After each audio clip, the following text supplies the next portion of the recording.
يا أيها الذين آمنوا اتقوا الله وقولوا قولا سديدا وقال رسول الله صلى الله عليه وسلم خيركم من تعلم القرآن وعلمه وقال أيضا طالب العلم فريضة على كل مسلم والمسلمات. Alhamdulillah, puji dan syukur kita panjatkan kehadirat Allah Subhanahu wa taala yang mana Allah telah memberikan kenikmatan kepada kita semua, yakni nikmat lahir dan nikmat batin. Mudah-mudahan perkumpulan kita pada malam hari ini, nikmat yang diberikan oleh Allah kepada kita, kita senantiasa bisa mensyukuri nikmat itu, dan mudah-mudahan kita semuanya dijadikan oleh Allah hamba yang senantiasa bersyukur kepada Allah Subhanahu wa taala. Kita ucapkan puji dan syukur kita kehadirat Allah Subhanahu wa taala dengan ucapan alhamdulillahirabbil alamin. Salawat dan salam kita curah limpahkan kepada junjungan kita, yakni habibana wa nabiyyana wa maulana Muhammad sallallahu alaihi wasallam. Tak lupa kepada keluarganya, para sahabatnya, tabi'in tabi'atnya, dan umumnya kepada kita semua selaku umatnya. Mudah-mudahan kita semuanya mendapatkan syafaatnya nanti di yaumil qiyamah. Amin ya rabbal alamin. Yang saya hormati rekan-rekan jamaah semuanya, rekan-rekan yang hadir pada malam hari ini, mudah-mudahan langkah kakinya dari rumahnya masing-masing dinilai pahala oleh Allah Subhanahu wa taala. Mudah-mudahan wasilahnya kita berkumpul di tempat ini, kita semuanya senantiasa ada dalam lindungan Allah Subhanahu wa taala. Mudah-mudahan juga wasilah kita melangkahkan kaki ke tempat ini, kita semuanya diberikan keturunan yang soleh dan soleha, dan yang terakhir kita semuanya diwafatkan dalam keadaan wafat husnul khatimah. Amin ya rabbal alamin.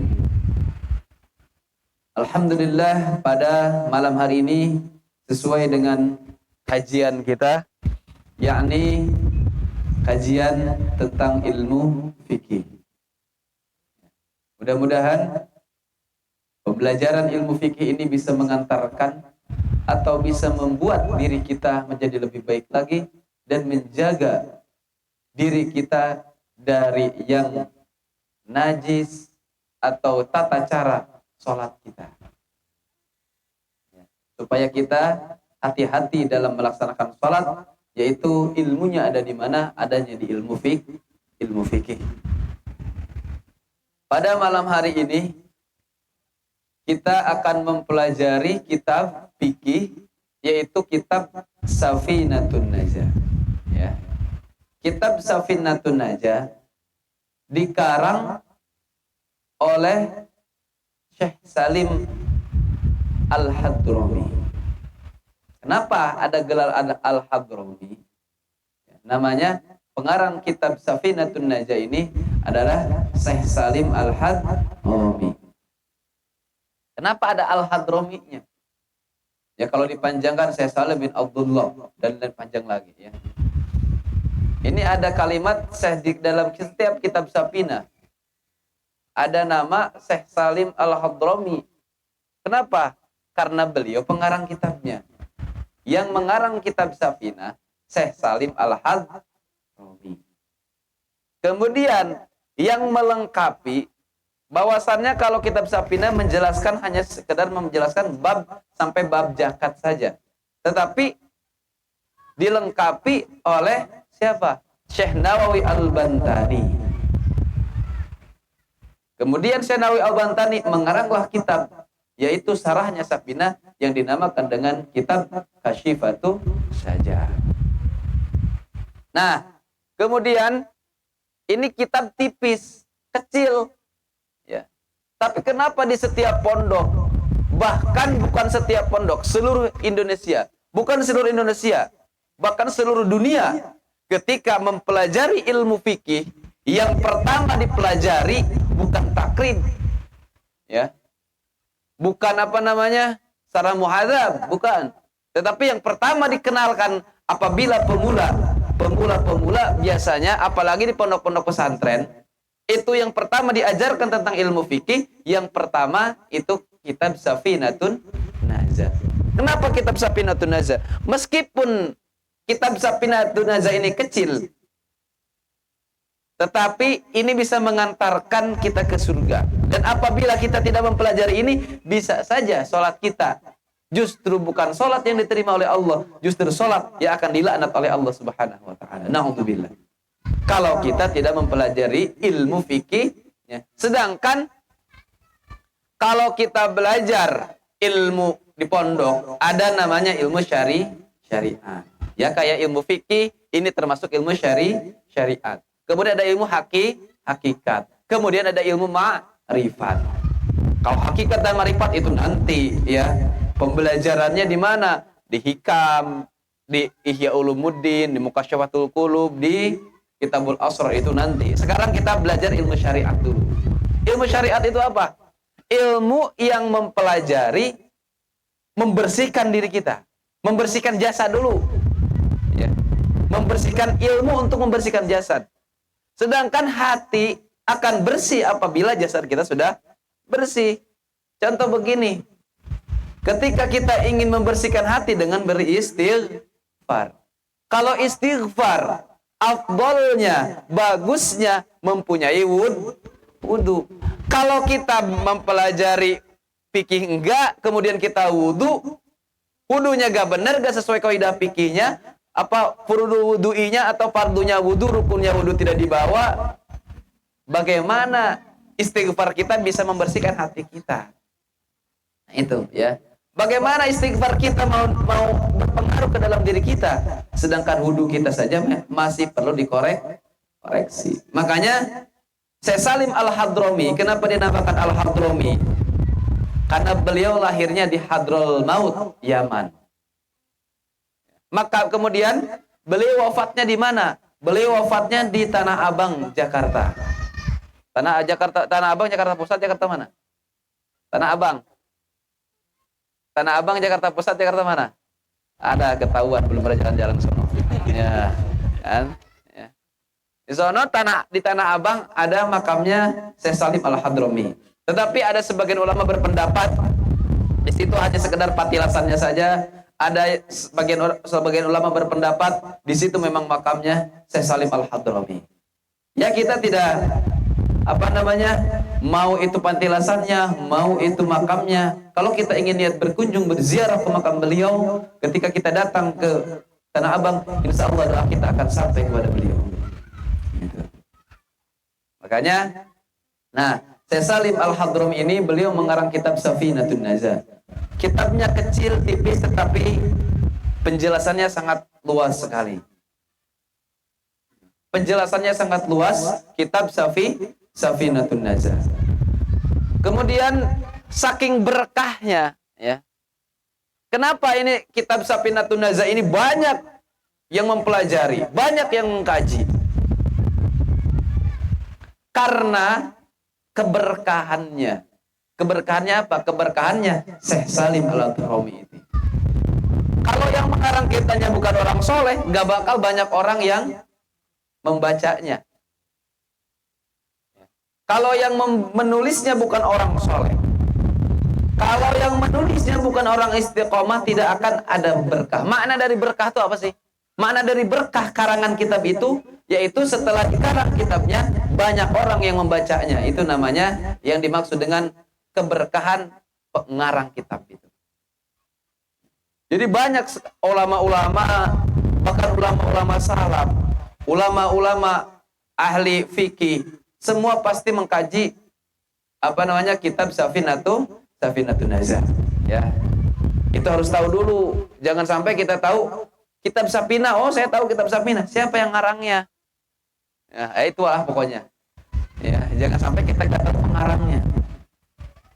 Itu yang mengarang kitab Safinatun Najah, Syekh Salim Al-Hadrami. Beliau lahirnya di Hadraul Maut, Yaman. Kemudian selanjutnya kita langsung baca saja. Bismillahirrahmanirrahim. Ya. Nah, udah cukup bismillah aja dulu. Ya, saya akan jabarkan bismillahnya. Kenapa Syekh Salim Al-Hadrami memulai kitab Safinah ini dengan kalimat Bismillahirrahmanirrahim. Tidak langsung Alhamdulillahirrabbilalamin. Karena kata Rasulullah SAW, apabila ada umatku yang menulis, yang mau melakukan sesuatu, entah itu mau berdakwah, entah itu mau membaca Quran, entah itu mau menulis apapun, apabila dia tidak diawali dengan Bismillah, memang pahala ada dapat, tetapi keberkahannya kurang. Ya. Makanya setiap kitab, coba saja dibuka kitab, mau kitab apapun pasti diawali dengan Bismillah. Kenapa Bismillah ini sangat luar biasa? Ya. Ternyata apabila segala sesuatu kita diawali dengan lafaz Bismillah, maka Allah akan memberikan keberkahan untuk diri kita.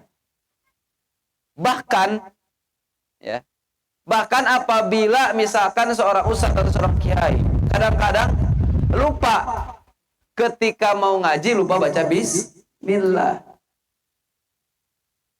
Bisa menyampaikan, tetapi khawatirnya jamaahnya tidak bisa mendengarkan dan tidak bisa konsentrasi dengan apa yang dipelajari.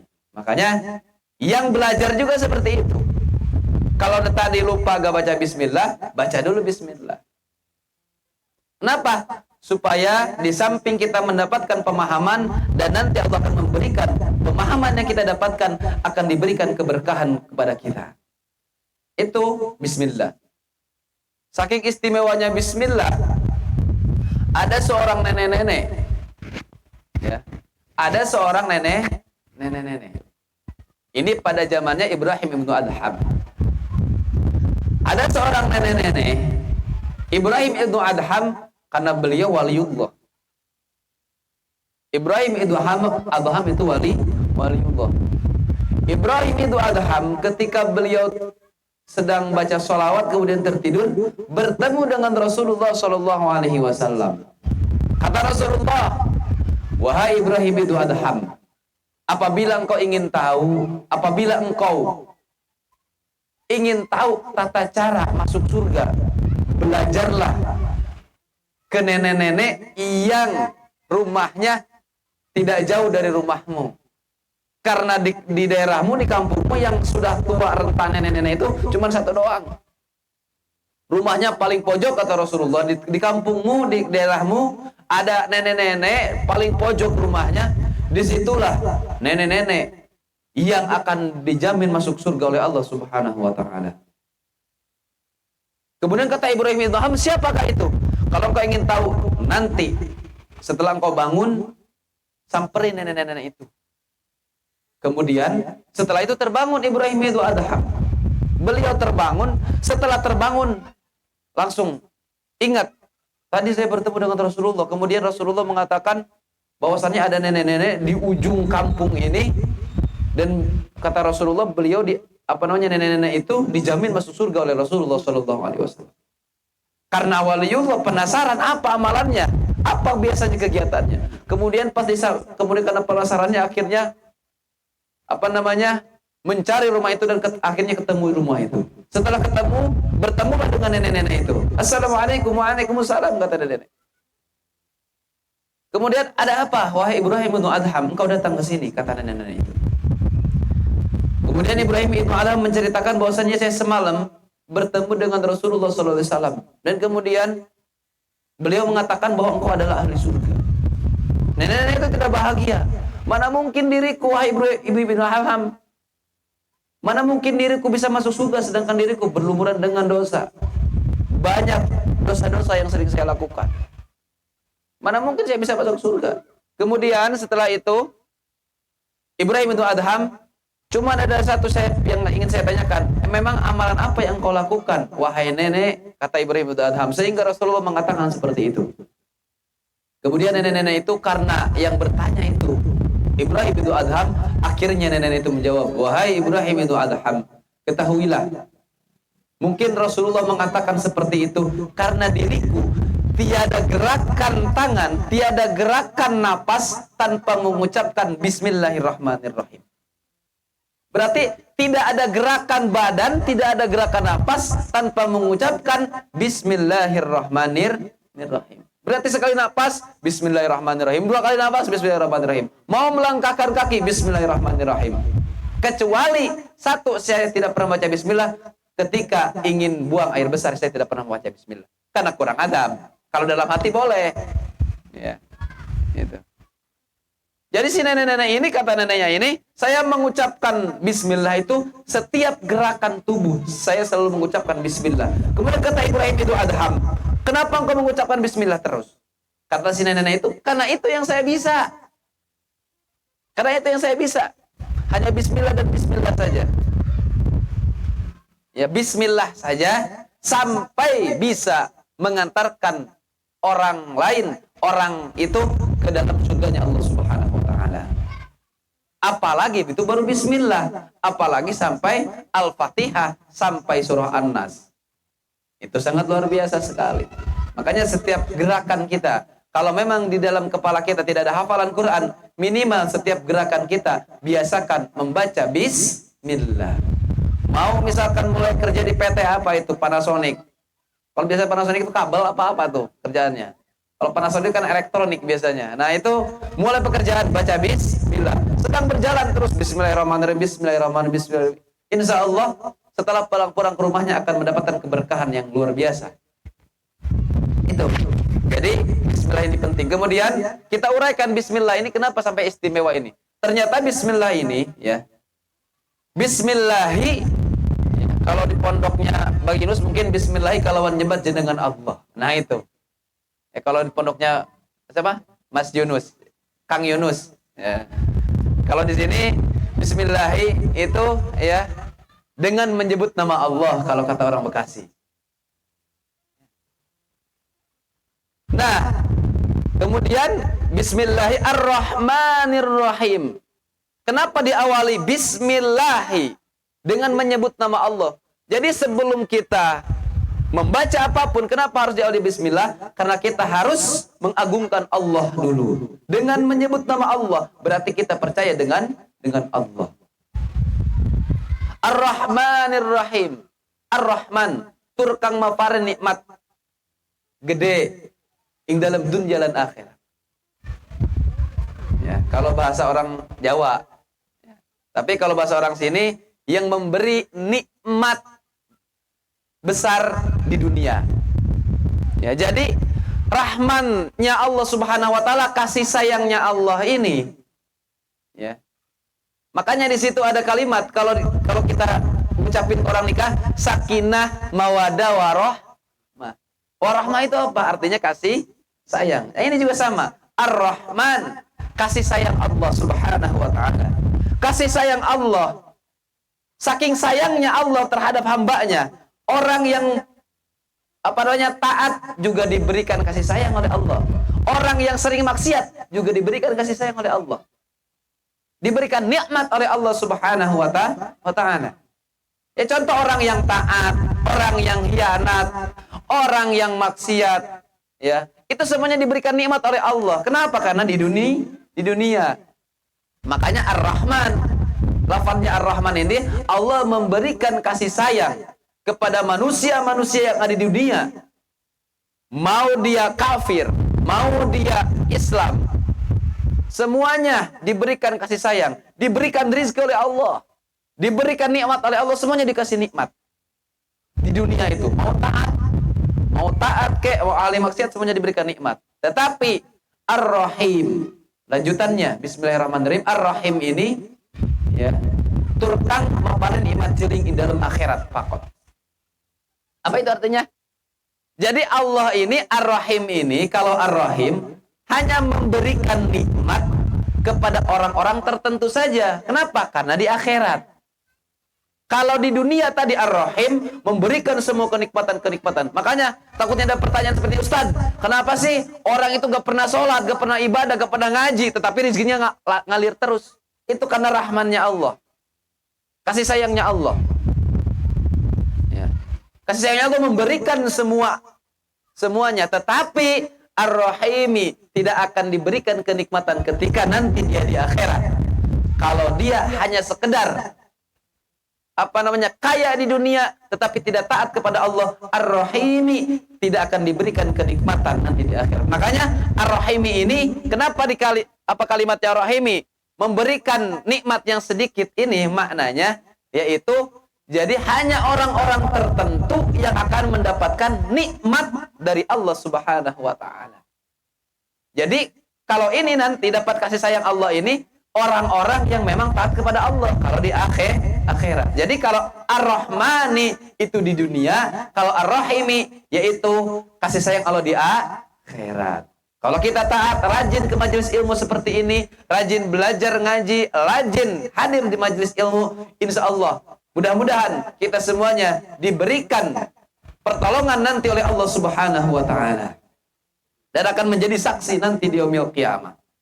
Ya. Ketika orang sibuk mencari pertolongan, ya. Ketika nanti orang sibuk mencari pertolongan. Siapa yang akan mendapatkan pertolongan pertama? Yaitu orang yang senang duduk di majelis taklim. Meskipun dia tidur itu dapat juga pertolongan.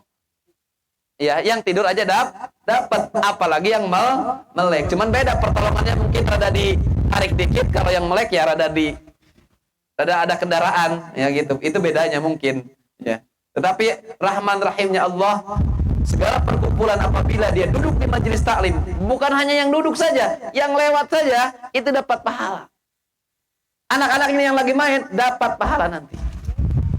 Ya. Itu Rahman Rahimnya Allah Subhanahu wa taala. Kenapa? Ya jadi kenapa Syekh Salim Al-Hadrami ini mengawali kitab Sapinahnya dengan kalimat Bismillahirrahmanirrahim. Kalau kita jabarkan lebih panjang lagi, panjang banget sebenarnya ya. Bak saja gak bakal selesai 1 jam. Ini mah yang singkat-singkat saja, yang mudah dipahami saja. Kalau pengen lebih mudah, kalau ingin penasaran yang lebih panjang lagi penjelasan bismillahnya, nanti datang ke rumah, kita ngaji bareng-bareng. Ada jam 12 malam sampai subuh, gak apa-apa. Kalau kuat. Memang saya juga dulu begitu, ketika belajar penjabaran bismillah itu, dari jam 12 sampai subuh gak kelar-kelar. Itu, bak doang. Belum sinnya, belum mimnya, belum alifnya, belum lamnya. Wah, panjang pokoknya ya. Makanya kata ulama mengatakan, apabila kita menjelaskan bismillah, kalau dijabarkan benar-benar dengan kalimatnya, tafsirannya, kemudian sejarahnya, dari semuanya, dari ilmu syariat, ma'rifat hakikatnya, dari ilmu nahwunya, balaghahnya, mantek, dan ilmu bayannya, kalau dijabarkan gak bakal selesai. 1 tahun pun gak bakal selesai bismillah doang. Kenapa? Karena ilmu agama itu luas. Jadi ilmu agama itu semakin didalami semakin luas. Semakin mendalami ilmu agama, akan semakin kekurangan diri kita dalam ilmu. Itu. Makanya jangan sampai baru bisa baca Fatihah saja, wow, udah gak mau gak mau ngobrol sama orang, bukan level ya, itu keterlaluan ya. Jangan sampai. Kenapa? Karena ingat pepatah mengatakan itu seperti apa, di atas langit ada langit ya. Jadi jangan sombong. Nah itu ya. Kemudian selanjutnya Bismillahirrahmanirrahim, Alhamdulillahirabbil alamin. Alhamdulillahi, ya, segala puji untuk Allah Subhanahu wa taala. Bagi Allah, hanya untuk Allah. Puji dan syukur hanya untuk Allah Subhanahu wa taala. Ya, setiap kitab juga pasti diawali dengan alhamdulillah. Kenapa? Kalau kita tidak memuji Allah, maka yang tadi juga yang saya katakan, keberkahannya pun akan berkurang. Makanya setelah selesai makan, kita diusahakan mengucapkan alhamdulillahirabbil alamin. Kalau gak hafal doa habis makannya itu aja, ya alhamdulillahirabbil alamin, yang singkat. Ya. Dengan memuji Allah, makanan yang kita makan nanti akan menjadi makan yang berkah. Nah kemudian bismillahirrahmanirrahim juga saya lupa tadi menyampaikan, ajarkan kepada istrinya masing-masing mengucapkan bismillah supaya makanannya menjadi berkah, berasnya menjadi berkah, nasinya menjadi berkah. Tata caranya bagaimana? Ya, tata caranya bagaimana? Ketika Syekh Abdul Qadir Al-Jailani mengajarkan kepada murid-muridnya. Jadi murid-muridnya itu banyak sekali. Kemudian waktu itu gandum itu sangat sedikit, sedangkan santrinya banyak ratusan.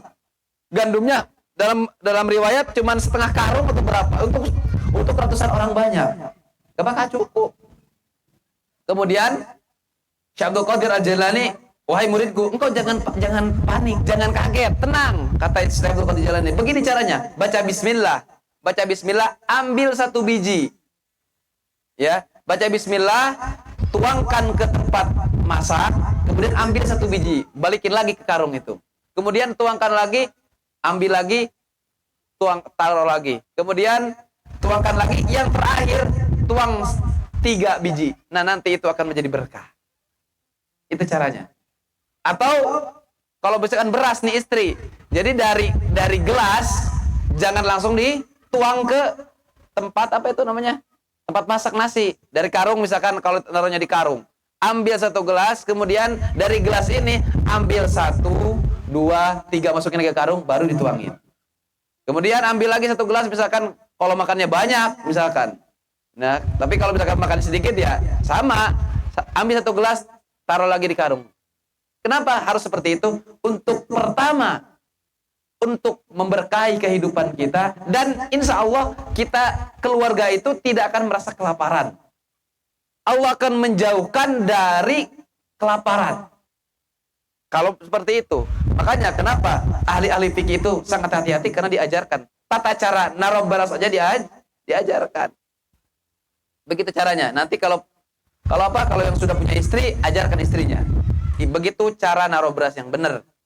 Ya, jadi ambil sekan gelas atau apa, ambil 3, 1, 2, 3, baru tuangkan dengan Bismillahirrahmanirrahim. Ambil lagi, tuangkan, ambil lagi, tuangkan lagi, begitu aja terus. Itu cara ngambil beras. Ilmu itu. Ya mungkin yang sudah tahu, ya alhamdulillah. Yang belum tahu, ya ini apa namanya? Alhamdulillah juga. Mudah-mudahan itu jadi ilmu. Ya, penting ini, buat supaya bisa diajarkan kepada anak-anak istrinya. Kemudian selanjutnya, Alhamdulillahi Rabbil Alamin. Ya, kenapa Syekh Salim Al-Hadrami mengawali kalimat dengan Alhamdulillah? Segala puji bagi Allah Rabbil Alamin, yang mengatur segala alam. Ya, yang menciptakan alam semesta, yang menguasai seluruh alam, yang menguasai seluruh alam, alam langit, alam bumi.